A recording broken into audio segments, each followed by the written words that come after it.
Sige, kaliwa. Ikutin, etong ano, daan ito kaliwa. Mahirap maglakad eh. Ano, gagawin natin? Sasabay lang ako paakyat. Eh, diyan ka rin bababa, Pards. Paparking bawal dun eh. Ay, di nila i-consider setting. Laki ng basa. Ang ganda pala, may buntok kaya no. Ganda doon mamaya ko kasi mag-picture yung sa dulo. Kitang-kita yung dagat.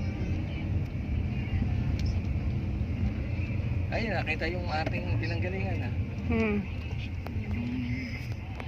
Dito, Cards.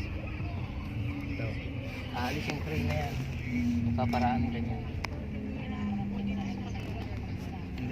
Wow, nandito na tayo. Gusto na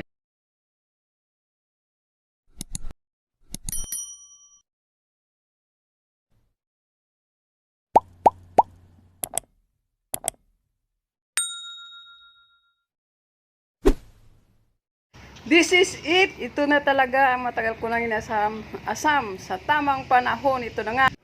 Ito na nga ang tamang panahon para makita ko na si Monte Maria Shrine o Batangas na dati nakikita ko lang siya pag dumaan ng barko. So medyo kalayuan siya. So hindi makikita itong park na to. Ang makikita lang ay ang rebulto. So yun.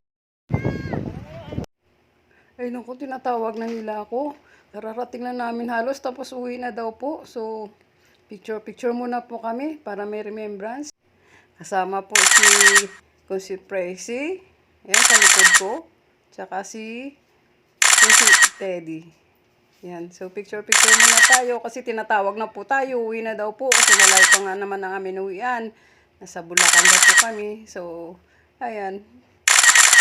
Posing lang dyan. Picture pa rin.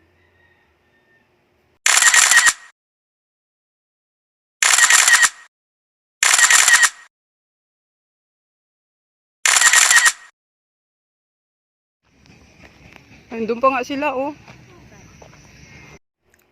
So, guys, babalik na po kami sa may sasakyan. Kasi tinatawag na nga po ako. Paalis na daw po. Baka maiwanan nga naman ako.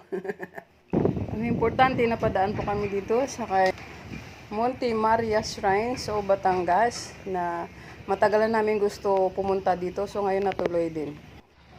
Ayun po si Prezi, oh. Nag-take time din sa pag-picture. Kasi minamadali na nga po, eh. Ayan. So, kuha muna tayo ng munting picture dito. Ayan pa si Kunsi talaga, hindi pa siya naglalakad pa. Kukuha pa ng picture. Ayan, sige. So, maganda man dito sa, sa Monte Maria Shrines. Ayun po, may half moon dyan na, sa kalayuan na yan, yung nakatayo.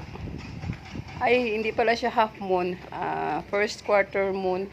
Hindi ko alam kung anong ibig sabihin yan. So, ayun guys. So, tapos na kami mag-picture. At